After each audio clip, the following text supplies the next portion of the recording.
嗨，亲爱的书友们，欢迎来到书海时光，一个为你每日推荐好书的心灵驿站。赶快关注我们，一起畅游书海，让阅读点亮每一天的精彩。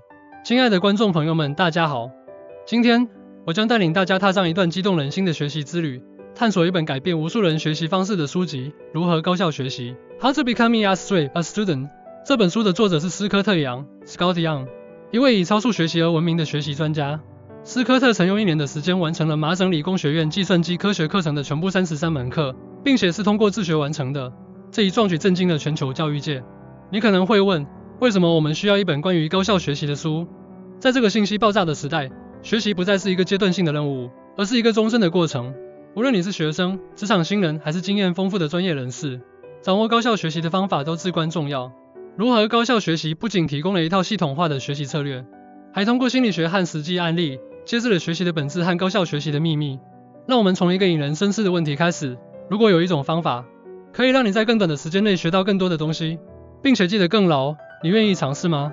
我相信答案是肯定的。接下来，让我们一起揭开高效学习的神秘面纱。1. 整体性学习策略，构建知识网络。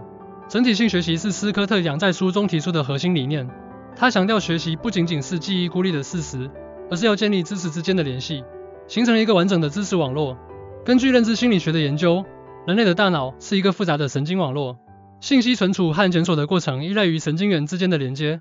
通过建立知识之间的联系，我们可以更有效地存储和检索信息。一笔语法将新知识与已有知识进行类比，例如将电流类比为水流，帮助理解电流的概念。2. 内在化将抽象的概念转化为具体的图像或动作，例如在学习物理中的力时，想象自己推一个物体，感受力的作用。3. 图表法使用图表、思维导图等工具，将知识结构可视化。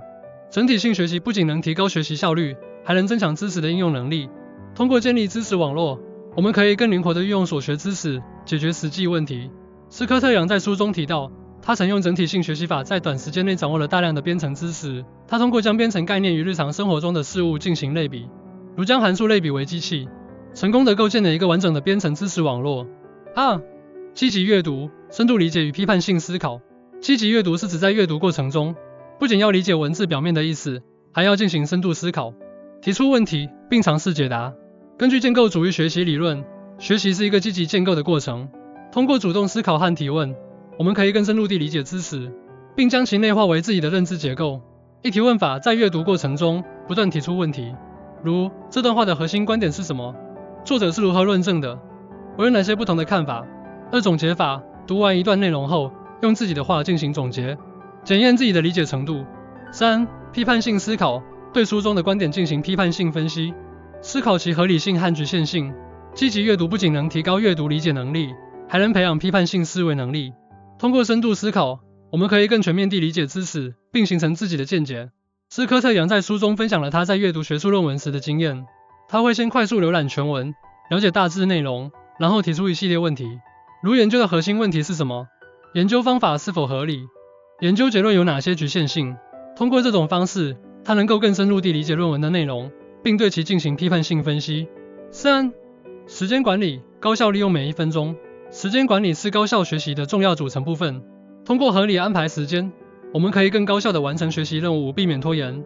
根据时间管理理论，拖延是一种常见的心理现象，主要由任务难度、缺乏动力和分心等因素引起。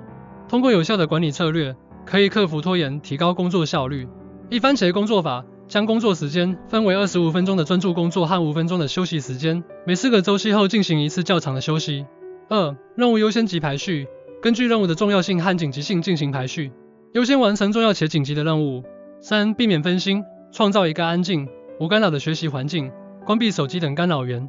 有效的时间管理可以提高学习效率，减少压力，并帮助我们更好地平衡学习与生活。